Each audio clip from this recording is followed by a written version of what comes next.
Be a story about me when I went into the Army, my journey into the United States Army, okay? So I'm gonna start it off by saying I can remember in 1984 when this is how this is a documentary on me going into the United States Army. So any young person out there that's thinking about going to the Army, listen to this story here. It's gonna be a part one and a part two. So we're gonna get started right now. But look, I want everybody to know 1984. I decided to go in. No, no, no, no. I'm sorry. Let me back that up. Retract that. In 1981, I decided to go in the army. Man, my brother, we decided. We sat down outside one day. My mother put me out the house because I was going through stuff, man. After I graduated out of high school, I really didn't know what I wanted to do. So me and my brother, we sat down, man. We both was getting put out. We wasn't trying to listen to my mother's rules no more. So we decided that we was gonna go take the test and try to go in the army. He lived with my father at the time, and I lived with my mother. So we took the test, and the test was successful. I didn't pass. We wanted to go in the Marines because they had the commercial about the Marines. All you can be, and it's just the colors, man. I wanted to be Marines the way that they stood strong, and and the Army was the same too. They had a good commercial also, but I passed the test for the Army, and I go in the Army, and I just signed up for I rose my hand for the Army, but after I rose my hand, swore in for the Army, my brother said, "Did you turn the card over?" I could have went into the Navy, you know what I'm saying? But I don't like water, so I wasn't going in the Navy no matter what. It's just too much water. I can't swim. So I'm going to the Army. He goes in the Navy, and another buddy of mine, he goes into the Marines. So all three of us, we went 1 month apart. So I get down here. I woke up that morning. I tell my mother, I said, "Mom, you gotta take me down to the AFE station." She said, "Well, the recruiter's office on Pennsylvania Avenue here in Washington, D.C." And I said, she said, "Why, where you going?" I said, "I'm going in the Army today. I gotta be there at about 6 o'clock in the morning. They're gonna pick us up." So she said, um, "You're not going in the Army." I said, "Mom, I'm going in the Army today. I want to be a man. I'm trying to be a man." So I go in.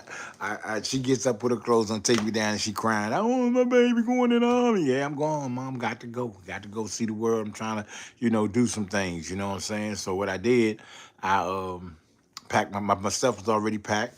My mother took me down to the recruiter's office, and I got there, and she said, "Well, when you gonna come back?" I said, "I don't know, Mom. I'm going to basic training. I'm going to basic training." So I went there, and they took me on a plane. Never been on a plane. Never been on a plane. Never been on a plane. And in my life, I was scared to doorknob. And it was raining. It was icy coming down out the sky, and everything it was ice raining or something like that. So I was going to Missouri, Fort Leonard Wood, Missouri, not knowing where the hell Fort Leonard Wood was at. I wasn't the smartest person in high school, so on the map they showed me Missouri. I was like, "Where the fuck is Missouri at?" And I didn't know where Missouri was at. So I'm gullible, man. I just want to get away. I wanted to just do something different, man, because I was getting in trouble on the street. So we got to the airport. We got on the plane, was called U.S. Air. I ain't gonna never forget it, y'all. But I was petrified, man. You know what I'm saying? Not knowing what I was getting myself into. Not knowing where I was going, not knowing what I was doing. I was just doing it. And I just wanted a change in my life. So I went, we got there to I think it was called an AFE station or something like that. But we got there, they picked us up in this van, like a cattle truck, right? And the drill sergeant came on. He said, "I just want y'all to be quiet, and we're gonna take this little trip and get there to the to your barracks and everything. We're gonna sort things out, get y'all gear and everything. But the whole trip, I want y'all to just be quiet, right?" So I'm sitting there, quiet. People talking, we kids, teenagers, they talking and talking and talking. So we get there. When the door opened up, all hell broke out. "Didn't I tell y'all not to be talking on this goddamn bus or everything? Get y'all dipshits ass out of here and run over there and get on that goddamn front line." Man, I didn't know what the hell was this man was screaming about, but it was scaring the shit out of me. So I got off the bus with everybody else, man. We ran over there, got on that line, put our toes on the line and everything. It was raining. They didn't care if it was raining or not. So we sitting over there, and they take us go get our gear, these duffel bags full of clothes and everything that we're gonna be using and everything. And um so we get assigned where we was gonna be going. Well, first we stayed in the we stayed there for about 3 days at the AFI station, AFI station, right, to get your paperwork and all that stuff together. And I think, for a guy, I think they gave us some stuff that's called um, for your Peter, soft Peter. And anybody that's went in the military years ago know about soft Peter, because it was something that's supposed to make a guy not be able to, have the feeling for sex, or his Peter won't get hard or anything like that, right? So the whole time I was there in the little AFES joint, man, I don't remember my joint getting hard at all. You know what I'm saying? So they try to do that so guys and girls won't be having sex and stuff while they there until they get pointed to their basic training camp where they going. So I I got stationed. When at that station, I got my bird assignment, and where we was gonna go, I was with the I was an engineer, and so we went there, and it was like 120 of us maybe. So we up in the building, right? So we was in the building, and the first day they after we put our stuff up, got our rooms assigned and everything, we had to run back outside, get back in formation. So I was in the 4th platoon. So we get out there, they tell everybody we had to do push-ups. It's raining now, so we had to do push-ups. Then it's the first day in your barracks, in your unit. So I'm on the ground, they doing push-ups, right? Because I played football in high school, right? So, and we had a crazy coach named Coach Tillerson here in Washington, D.C. in that Roosevelt High School. And he used to make us do something that's called cutaways. When you're doing a push-up position, you just let your hands fly and you hit the ground. So I'd let my hands fly. Every time he say down, I would hit the ground. Boom, concrete now. I'm talking about hard, bam. So he get back up. Damn, I cut. I'm hitting right. It's called, to me, I'm thinking I'm doing cutaways, and plus I was mad anyhow because somebody had stole a pair of my socks. So I was upset because I never had nobody steal anything from me, right? And it was all a new experience, right? So he calls me up front, the sergeant calls me up front and say, son, you all right? You got some mental issues? I said, no, sergeant, why you say that? He said, why you hitting the damn ground so damn hard? That's concrete, son. Do you know? I'm just telling you to do a push-up. You don't have to hit the ground. I was taught how to do that when I was in high school, sir. So that's all I know. He said, when you finish doing all these push-ups, you come see me. From that day on, my life was easy in the military. I became a squad leader just because I hit the ground so hard. From that day on, I was the senior squad leader of that platoon. And I was only 18 years old. I was in charge of all these guys. Someone was older than me. And someone was older than me. And I proceeded to had to give orders to people that was like 30 years old, and they was grown men, you know what I'm saying? So that was a new experience with me. Then we had something that's called fire guard. We had to do fire guard in the building. I mean, you have to count your platoon, count all the bodies, and make sure everybody is in the bed where they supposed to be in their right perspective bunk, and they not sleeping with no other people and all that type of stuff, some gay stuff going on, right? So you had to walk around. I think it was 2 people. Well, it was one on my floor, I know, and it started like at 9 o'clock. Everybody had to be in the bed by 9 o'clock, right? And this is in basic training now here at Fort Leonard Wood, Missouri. So we had to be in the bed by 9. Only one person walking around, that's the fire guard, and which was at that time, everybody get a chance to do it. Now, I was assigned a certain night, and so I made sure everybody was in the bed and everything. And around 4 o'clock in the morning, the sergeant would come and wake you up. Oh my God. We switched shifts after about 2 or 3 hours. I think you did fire guard, and somebody else take over, and the sergeant comes. I don't know if they was hitting pots and pans or what, but they wake you up in the morning, man. You ain't got but like 5 minutes to get outside. You had to put your stuff. We really don't put no stuff on. It was cold out there. You had to be in your shorts and your running shoes because we're gonna go running around 4 o'clock in the morning. We running, man.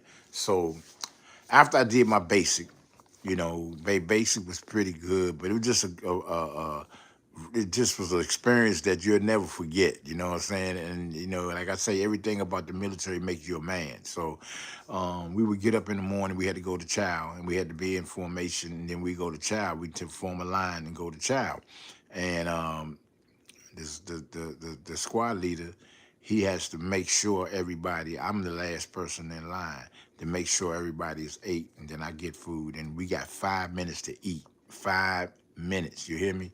And on the fifth person, and I hated to be last because I never got the chance to get all my food because we was on something that was called total control. You couldn't get no sodas, you couldn't get no ice cream, you couldn't get no candy, you couldn't make no phone calls. Well, you can make a phone call on the weekends if you get a pass. Sometimes people mess up, they can't get passes. And we didn't get a pass for the first 2 months. So we didn't come off of total control for the first 2 months. So that's part of the basic training. We marched a lot in fatigues and boots. And I love singing. We do a lot of singing. I used to love the singing. Whoa, whoa, whoa, whoa, whoa. Dress it up and cover down. I still remember some of this stuff. Tiny bubbles. Some of y'all out there that's military, y'all probably remember this. In my wine makes me happy, makes me feel fine. Your left, your left. Hey man, I love being in the army, man. So after my basic was over, like I said, I passed that with flying colors, no problem. So they decided to send me to El Paso. Fort Bliss, Texas. So I proceeded to go to Fort Bliss, Texas, and I'm thinking I had got frostbite in Fort Leonard Wood, right? Because it was so cold. I never seen no weather that was that cold over there in St. Louis. Lord Jesus. And my fingertips was messed up. My toes was messed up. So when I go to Fort Bliss, I'm basically thrown out. And Fort Bliss is a hot place, El Paso, right? And I get there. And I'm flying at night, seeing mountains and all this stuff. Never saw mountains before in my life.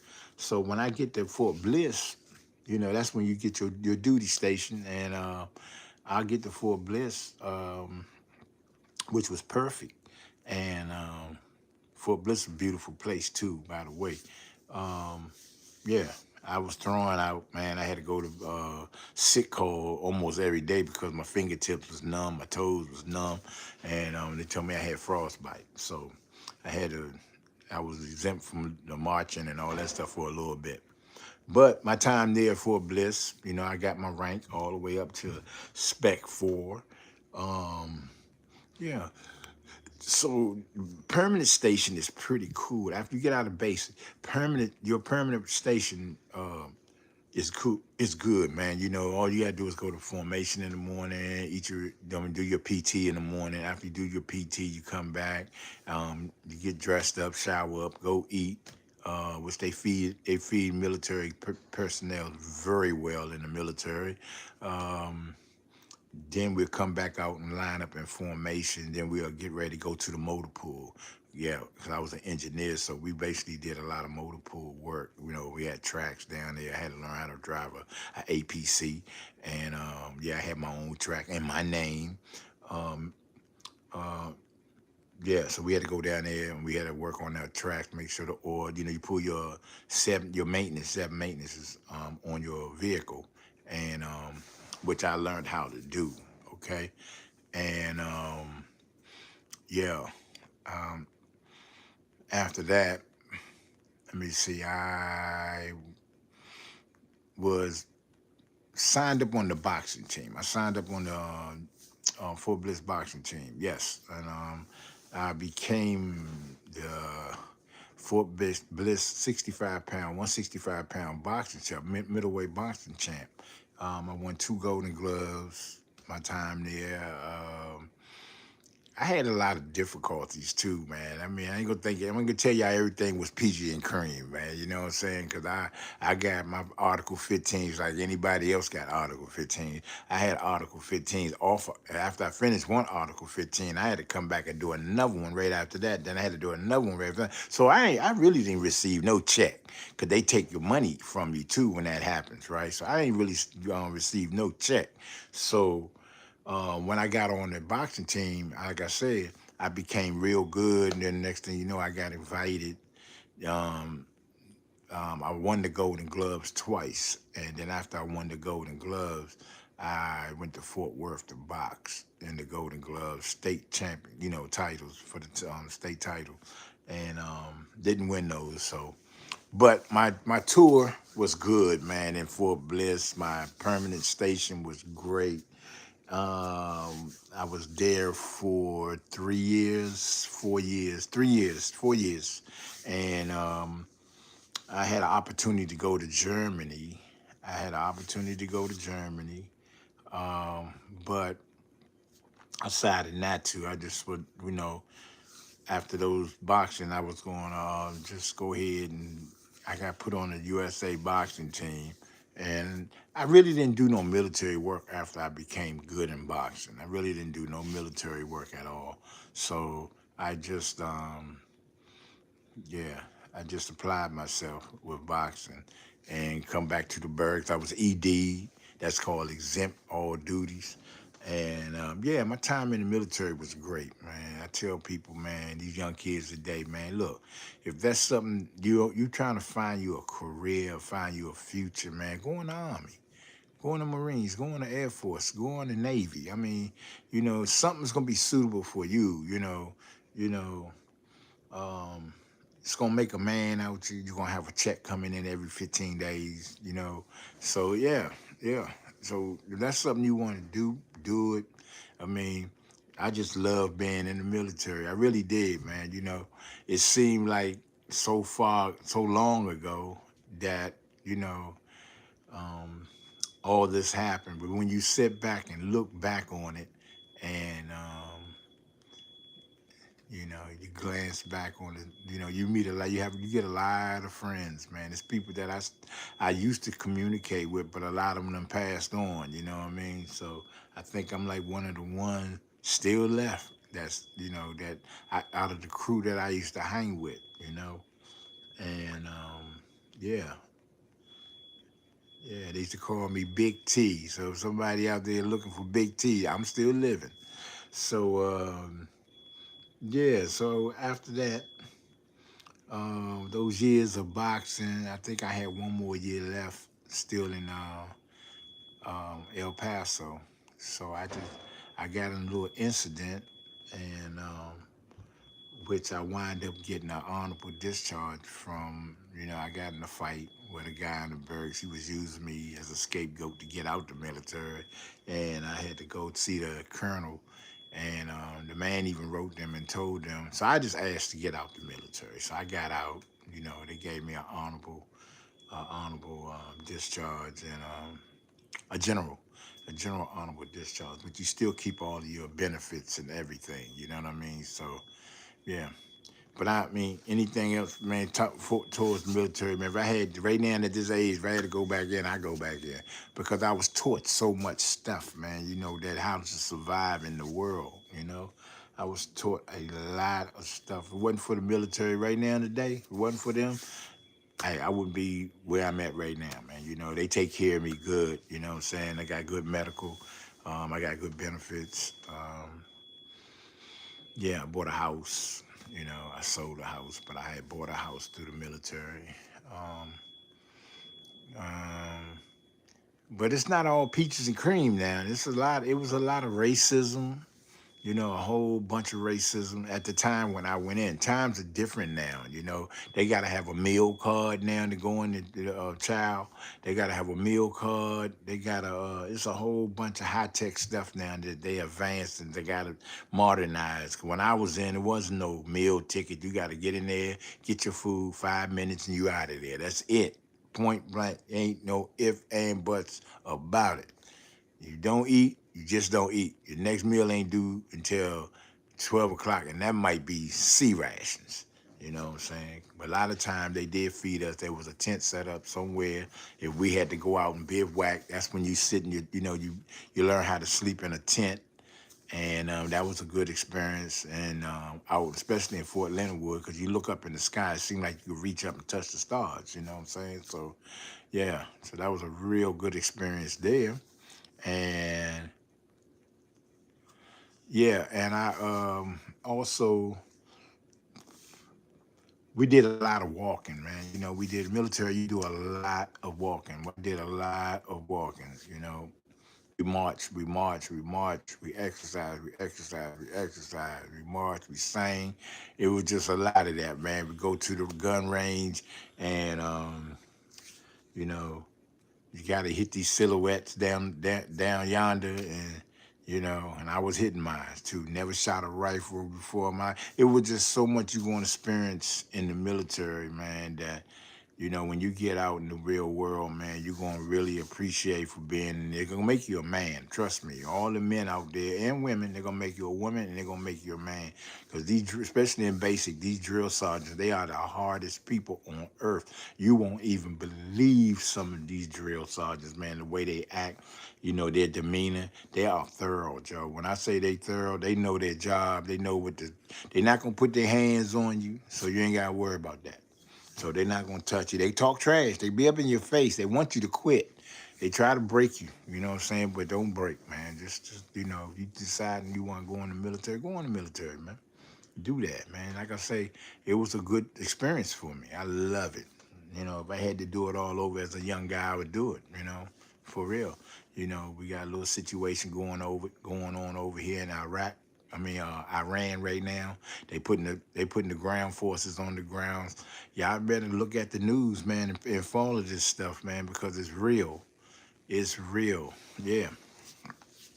So, yeah, I'm very equipped. When I tell y'all that military made me a very equipped person, and I really appreciate going into the military at the time when I went in the military. So, yeah. If anybody want to go in the military, go in the military, man. It's a nice place, and they're going to teach you everything you need to know for survival. Um, um, yeah, you're going to meet new people. You're going to meet new friends. You're going to meet people you never thought you would talk to or meet. Um, yeah, so, yeah. But after I got out, the military helped me to get a job. You know what I'm saying? I became a correctional officer after I got out. So, I was still gun ho, like when military was still in me. So I wanted to do something, I could keep my chest stuck out. And I used to be real proud walking through the airports with my uniform on. It's like it's like one of the most exciting things when you got that uniform on and you just walking and people look at you and they oblige to you. They, thank you for your service type. You can look at a police officer, he'll look at you back and be like, wow, really? Yeah. That uniform doesn't. It makes a statement out here. You feel me?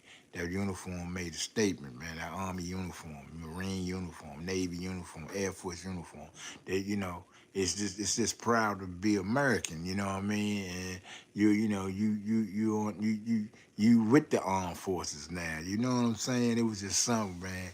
I was just proud to be a soldier, man, for real. I really was, and there's a lot of guys out there probably can, understand what I'm talking about, man. I was just proud to be a United States soldier, yeah, in the Army, man. I'm in the Army now, so.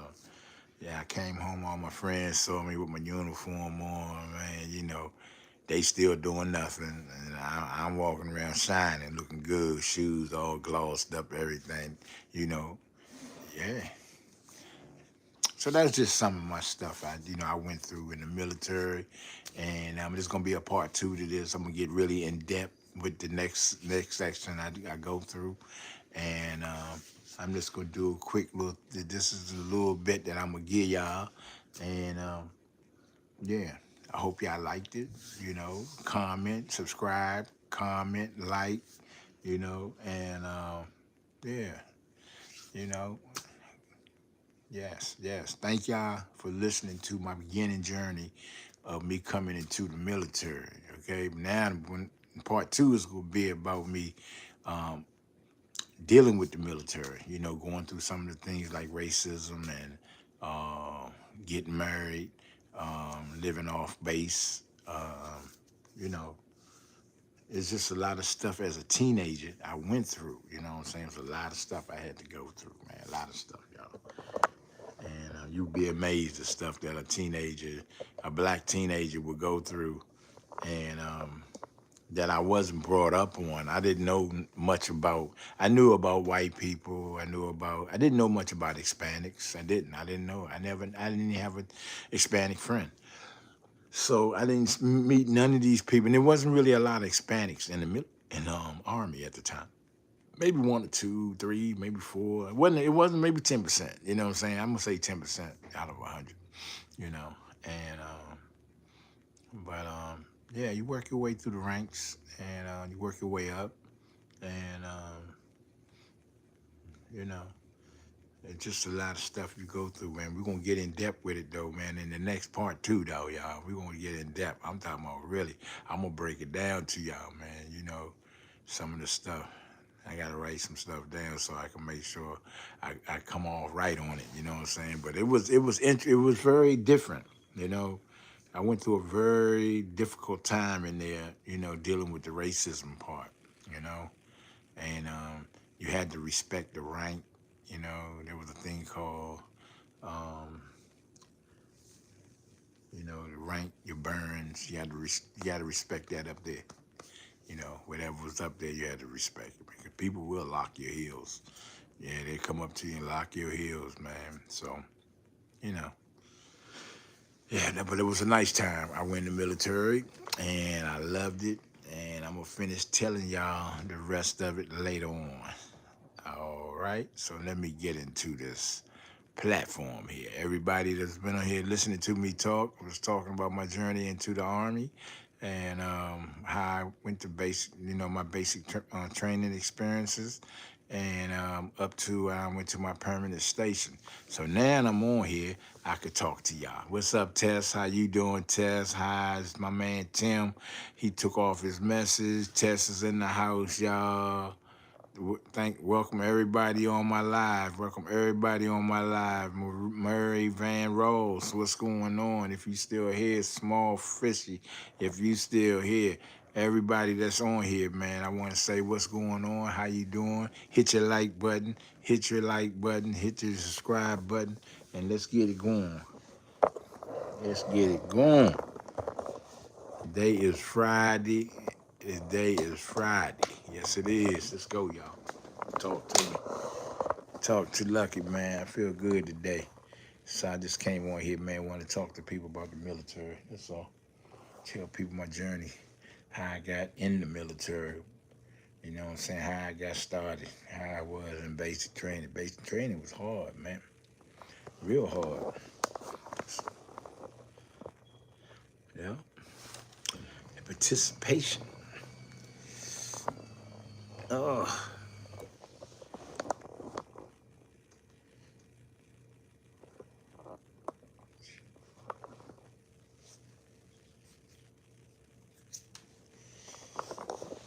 Yeah. Come on, man. Where you at, algorithm? Send me some people, man. It's 12 o'clock, 12:30 almost, man. Where the people at? Come on, y'all, get in here. Come on, talk to me. Come talk to Lucky. It's Friday. Yes, indeed. It is Friday. What y'all on lunch? People on lunch break right now?